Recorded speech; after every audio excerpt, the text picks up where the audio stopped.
ಇತಿಹಾಸ ಪ್ರಸಿದ್ಧ ಕಾಪು ಹೊಸಮಾರಿಯಮ್ಮ ದೇವಸ್ಥಾನದಲ್ಲಿ ವಾರ್ಷಿಕ ಆಟಿ ಮಾರಿಪೂಜೆಯು ಬಹಳ ವಿಜೃಂಭಣೆಯಿಂದ ನಡೆದಿದ್ದು, ಈ ಧಾರ್ಮಿಕ ಕಾರ್ಯಕ್ಕೆ ಊರ ಪರವೂರ ಲಕ್ಷಾಂತರ ಮಂದಿ ಭಕ್ತಾದಿಗಳು ಆಗಮಿಸಿ ಶ್ರೀ ಮಾರಿಯಮ್ಮ ದೇವಿಯ ದರ್ಶನ ಪಡೆದು ಕೃತಾರ್ಥರಾಗಿದ್ದಾರೆ.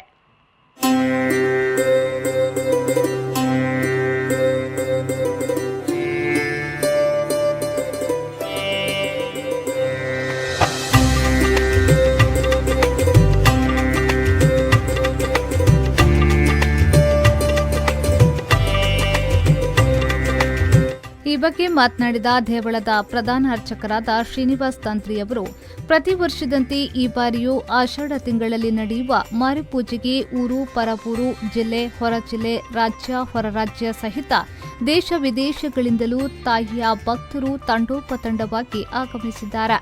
ಇದೀಗ ತಾಯಿ ಮಾರಿಯಮ್ಮನ ದೇವಳ ನಿರ್ಮಾಣ ಕಾರ್ಯ ಬಹಳ ವೇಗವಾಗಿ ನಡೆಯುತ್ತಿದ್ದು, ಈ ಅಪೂರ್ವ ಕಾರ್ಯದಲ್ಲಿ ಭಾಗಿಗಳಾಗುವ ಸೌಭಾಗ್ಯವನ್ನ ಆ ತಾಯಿ ನಮಗೆ ಅನುಗ್ರಹಿಸಿದ್ದಾಳೆ. ನಗದು ಸೇವೆ, ಶಿಲಾ ಸೇವೆ ಸಹಿತ ಚಿನ್ನಗಳನ್ನ ಸೇವಾ ರೂಪದಲ್ಲಿ ನೀಡುವ ಮೂಲಕ ನಾವೆಲ್ಲರೂ ಈ ಅವಕಾಶವನ್ನ ಸದುಪಯೋಗಪಡಿಸಿಕೊಳ್ಳಬೇಕಾಗಿದೆ ಎಂದು ಹೇಳಿದ್ರು. ಈ ಕಾಪು ಕ್ಷೇತ್ರದಲ್ಲಿ 3 ಮಾರಿಗಳು ಇದೆ. ಹಳೆ ಮಾರಿ, ಎರಡನೇದು ಹೊಸ ಮಾರಿ, ಮೂರನೇ ಮಾರಿ. ವಿಶೇಷವಾಗಿ ಈ 3 ಕ್ಷೇತ್ರದಲ್ಲಿ ಕೂಡ ವಾರ್ಷಿಕವಾಗಿ 3 ಮಾರಿಗಳು ನಡೀತಾ ಇದೆ. ಒಂದನೆಯದು ಆಷಾಢ ಮಾಸ, ಎರಡನೇದು ವೃಶ್ಚಿಕ ಮಾಸ, ಮೂರನೇ ಸುಗ್ಗಿ ಜಾತ್ರೆ, ವಿಶೇಷ ಜಾತ್ರೆ, ಇಷ್ಟ ಜಾತ್ರೆ. ಈ ಜಾತ್ರೆಗಳಲ್ಲಿ ಸಾಧಾರಣ ಲಕ್ಷಗಟ್ಟಲೆ ಜನರು ಬಂದುಗಳು ಅವರವರ ಸೇವೆ ತೋರಿಸಿಕೊಂಡು ಅವರ ಕಷ್ಟಕಾಲ ದೇವಿ ತೆಗೆದುಕೊಂಡು ಕಷ್ಟನಲ್ಲಿ ಮಾಡಿಕೊಂಡು ಅವರ ಇಷ್ಟಾರ್ಥ ಬಡಿತಾ ಇದ್ದಾರೆ.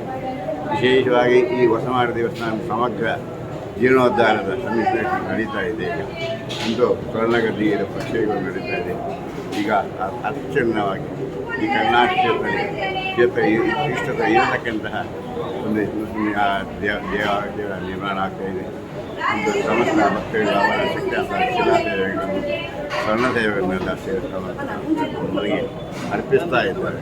ವಿಶೇಷವಾಗಿ ಇದರಿಂದ ಎಲ್ಲರಿಗೂ ನೋಡುವಂಥ ಭಾಗ್ಯ.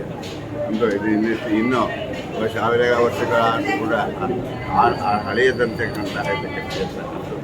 ಈ ಕ್ಷೇತ್ರ ವಿಶೇಷವಾಗಿ ಗದ್ದಿ ಪೂಜೆ,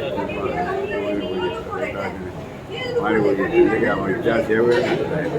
ಈಗ ಭಕ್ತಾದಿಗಳೆಲ್ಲ ಅವರ ಶಿಕ್ಷಣವಾಗಿ ಶಿಲಾಸೇನೆ ದೇವಿಗೆ ಅರ್ಪಿಸ್ತಾ, ಸ್ವರ್ಣವನ್ನು ಅರ್ಪಿಸ್ತಾ ಅವರವರ ದೇವಿಯ ಪಾತ್ರೆಗೆ ಹಾಕ್ತಾ ಮುಂದಕ್ಕೆ ಈ ಕ್ಷೇತ್ರ ಸಮಗ್ರ ಮಾರ್ಚ್ 2ನೇ ತಾರೀಕು 2025ರಲ್ಲಿ ಬ್ರಹ್ಮಕಲ ಶಾಖ ನಡೆಯಕ್ಕೆ ಇದೆ.